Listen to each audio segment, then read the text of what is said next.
kimfamu. Ukiwa unatembea tembea tu hivi alafu by good luck upatane na mtu anaitwa Miguna, ama ukue tu uko kwa ofisi alafu mshare the same office na yeye, msalimieni sana na mwambie Kim amewasalimia na kwamba kuna kitu tumejua. Miguna is a project of Raila Odinga, and the contract or the job is very simple: to keep the Luo nation the third most powerful in the Kenyan politics. I want to give it a meaning with a very simple explanation. Now, najua kuna watu wataanza kusema wewe Kim unaongeanga tu, wewe hata unanga content sijui nini, but let me explain. Maybe you will judge me differently at the end of this video, and don't forget to subscribe. Now, mambo ya Miguna ilianza kupangwa 2017 when Raila Odinga learned, and I have done these videos, very many of them, from the time tulikuwa tunafanya campaigns za 2022, and now after 2022 I will continue explaining these things to you for you to understand. Now, before 2017, I always kept telling people, and Raila Odinga knew very well, that he will never be president in the Republic of Kenya, that he would never rule as president in the Republic of Kenya. And that is why in 2007, after the post-election violence, Raila Odinga agreed to have a handshake with President Kibaki, akapewa nusu mkate, and in 2017 he agreed to have a handshake with President Uhuru Kenyatta, akapewa position of the deputy president, the de facto deputy president. Now, all that time Raila Odinga was not politically blind to understand, or not to understand, that he can never be president of this republic. The reasons you know well. I'm not talking about Raila Odinga. I'm here to talk about Miguna. When Raila Odinga, in my opinion, learned that he would never be the president, and he loved the Luo nation so much that he wanted it to continue being the third most powerful nation in the Republic of Kenya, replacing the Luo nation, which is the third most popular. I mean, is it the second most populated in this republic? He planned a game plan. It was called Plan B, because Plan A was to make Raila Odinga the president by being in the side of the government and see if he could try his luck. Akashindwa. And now Plan B was Raila Odinga is getting old, and of course I will be out of this politics. Who will be there to look after the nation, the Luo nation? Who will take care of the lakeside? Who will make sure that the Luo nation remains the third most powerful in the Republic of Kenya? And the plan was reached. A conclusion was reached, and they realized that they needed someone who is more radical, and someone who is very brave as Raila Odinga, and a person who can stand with his words, say that I will do this and nobody can change the opinion of that.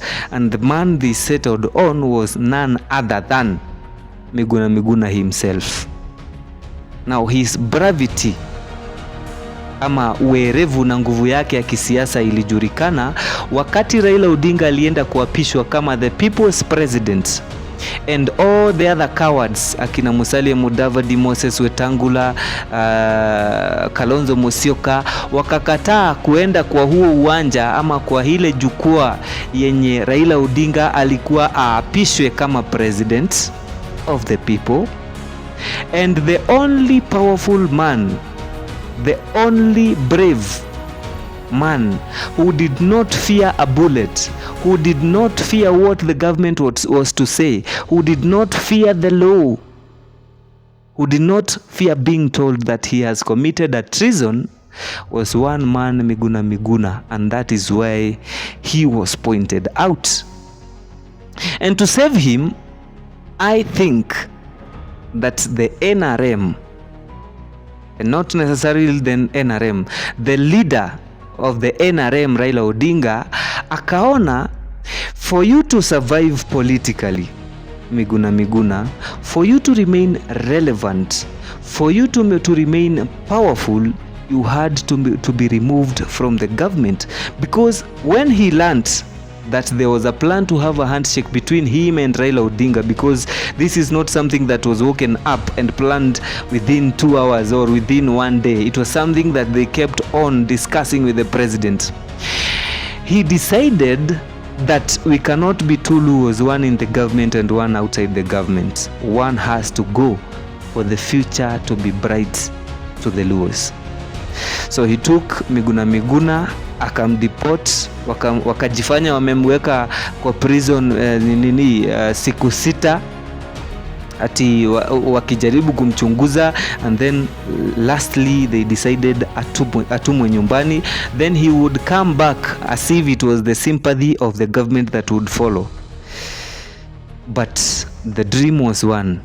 The Luo nation must be the third most powerful nation in the Republic of Kenya. Now, someone may say that hii yote ni propaganda nauza na kwamba hii inaweza kuwa ni uongo. Well, inaweza kuwa na uongo, ni propaganda, because there is nowhere that is written everything that I'm saying. I am not a lawyer, I'm not a leader, I'm not a political leader, I'm not an analyst. I'm just a common Kenyan with common sense, who uses common sense to look into things and come up with something that maybe is unspoken but is speaking loudly. Now, you think I am wrong and you think you are disputing this idea? Let me ask you a question. Raila Odinga is going down the history of the Republic of Kenya as a person who is always clean in politics. But however clean he is, if you mention anything about Raila Odinga, he will always come to clear. He will always come to defend himself. He will always come to speak about it. May it be that you are the president or you are a slave to the president. Uhuru Kenyatta anasimama anamuita kimundu. Raila Odinga anasimama na yeye anamuita neno yake, you all know. William Ruto anasimama anaita Raila mchawi. Naye Raila Odinga anasimama anaita William Ruto mwizi. Now, for all the lifetime of Miguna's exile, his life in Canada from 2017 to date, when you are watching this, Miguna has been referring to Raila Odinga as a betrayer. One, that is not so painful. As a despot, as a dynasty, and as a conman.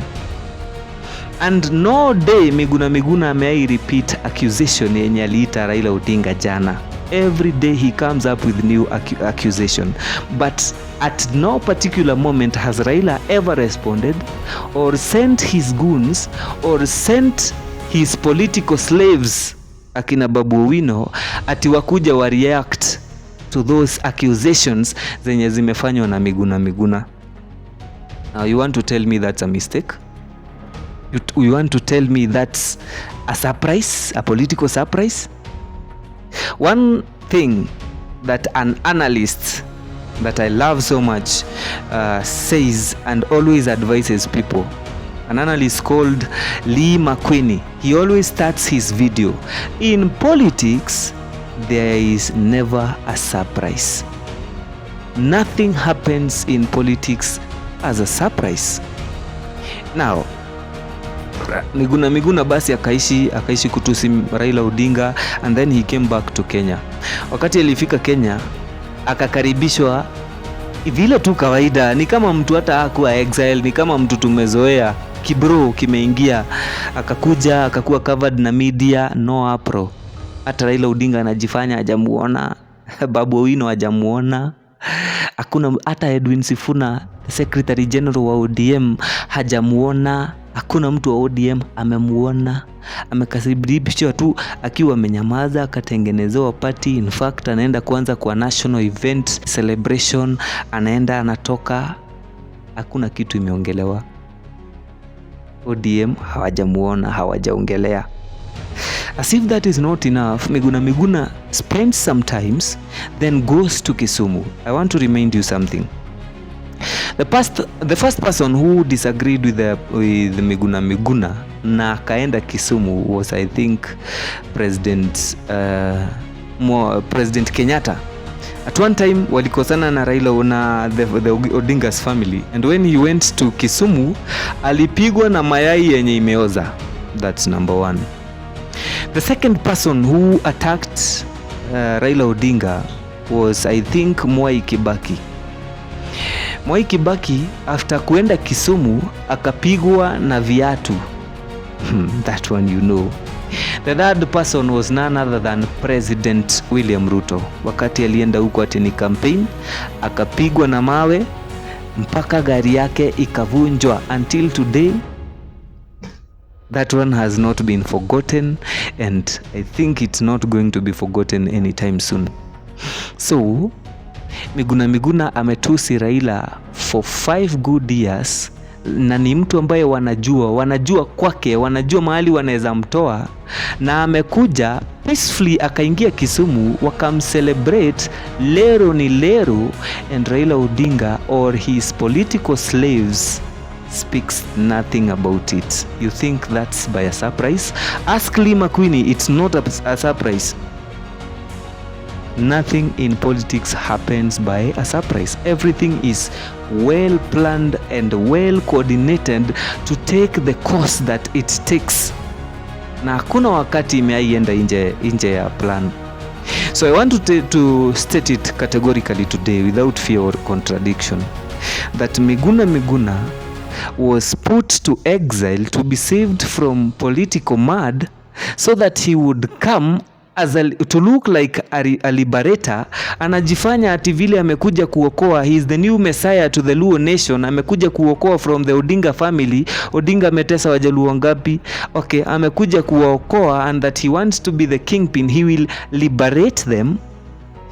But the Odinga's family is not responding. They have no problem with that. You know why?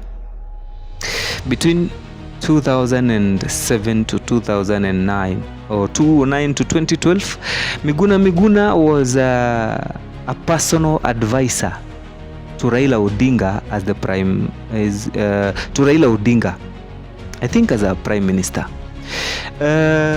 And he was the one who was planning each and everything that Raila Odinga. He was deciding who meets Raila Odinga, when and what time, and what are they going to discuss. In this case, he knows Raila Odinga in and out. If he was so bad person, angeuawa wakati alikuwa anakuwa deported. He could be killed just like JB alikuwa anaitwa nani, akina Dedan Kimathi, akina Tom Mboya, akina JM Kariuki, vile waliuawa hivyo tu ndo Miguna angeuawa, and then he could remain history. But because he was too kind and too good for Raila Odinga and very important to the Luo nation, his life had to be saved, not by bad luck or by mistake, but for the very strategic reason to take care of the Luo nation after Raila Odinga's retirement.